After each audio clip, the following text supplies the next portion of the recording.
Statistical terms. From time to time, I will use statistics to support arguments and ideas presented here, or to rebuke counter-arguments. The average, or mean, of a data set or group is found by simply adding all values in a gathered data set, then dividing them. The mean is useful to find the equal distribution among all that is included in the data set, but keep in mind, the total of values may not be distributed equally among the individuals in the group.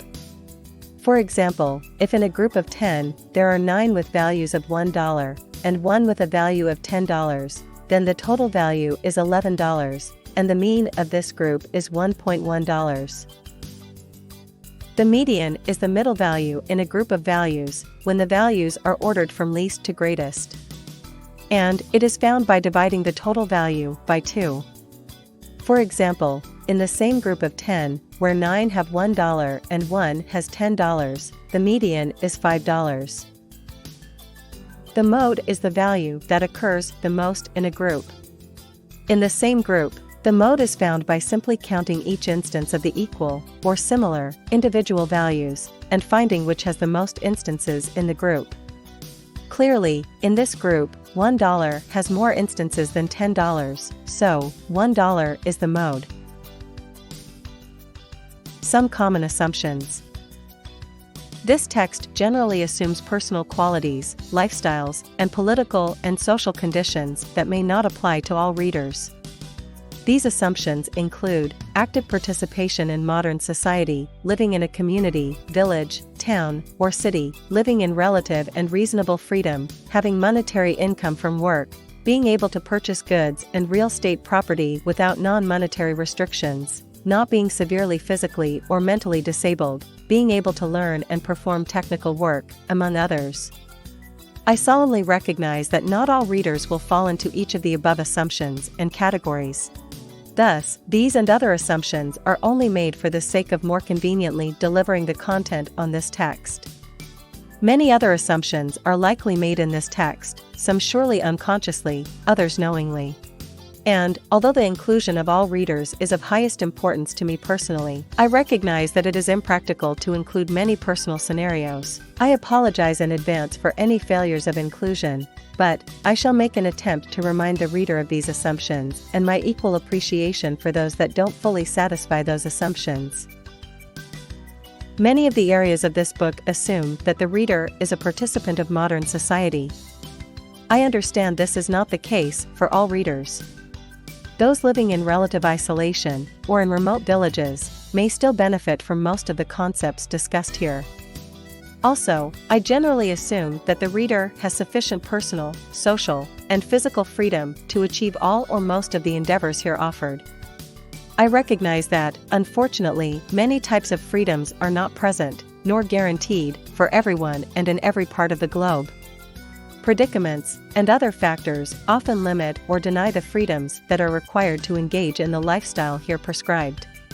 But, the reader may still pursue many of the concepts here described, to whichever extent their circumstances allow. Or, the reader may gain knowledge and ideas for a planned, expected, or possible future. In fact, the knowledge to be gained and expanded upon, with this text, is a significant action to take and share under limited freedom. With this in mind, apart from intaking the information, no additional action is expected from any reader who may not be free. Readers may or may not be able to produce an income from work. Or, some may not produce sufficient income. I recognize that many throughout the world live with severely limited or no income possibilities. I understand that many can't work due to a variety of reasons, while others can't gain an adequate income for a variety of other factors. For that, I will strive to include some alternatives to using money for the many methods and resources here prescribed for living off the grid. Those free alternatives may be few, even within the off-grid context, given the widespread use of monetary systems. But, low initial investment and low maintenance costs will be central themes in most ideas forwarded here. Here, it is also often assumed that people may purchase all or most materials, goods, property, or resources needed to live off the grid. I recognize that using money may not be possible, or be limited to some extent, for many people in many areas around the world. There may also be restrictions on access for many goods and resources for many reasons, including oppression, war and conflict, racism, sectarianism, nationalism, among other factors. Unfortunately, this is the world many of us live in. Again, this text will offer many alternatives to purchasing. As an argument for this, the earth offers its large supply of raw materials to everyone for free. But, as we know, resources have been taken over and hoarded by countless generations of savage mentalities. However, even in our time of control, it is often difficult for greedy individuals, institutions, or governments to keep tabs on all of their so-called possessions.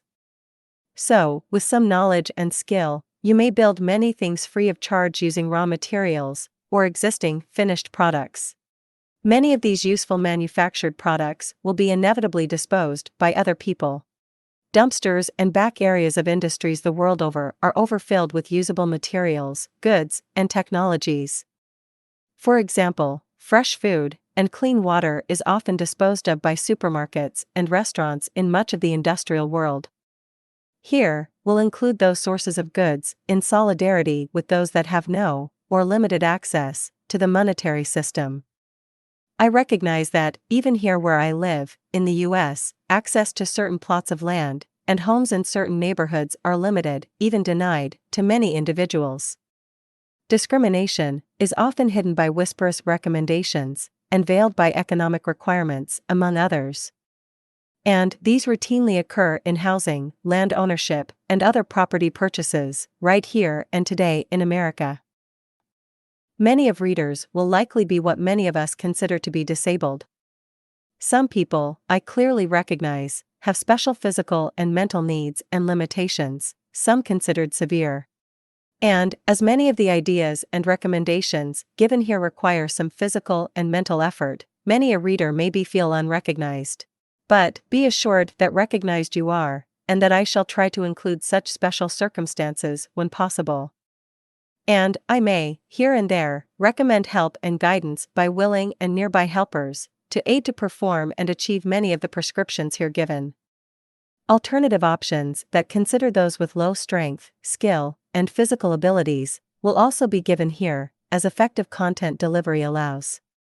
Some other assumptions, in this text, require moderate degrees of technical knowledge. This knowledge that may be unavailable or unreachable to some individuals for a variety of reasons. Perhaps those with limited internet reach or educational resources.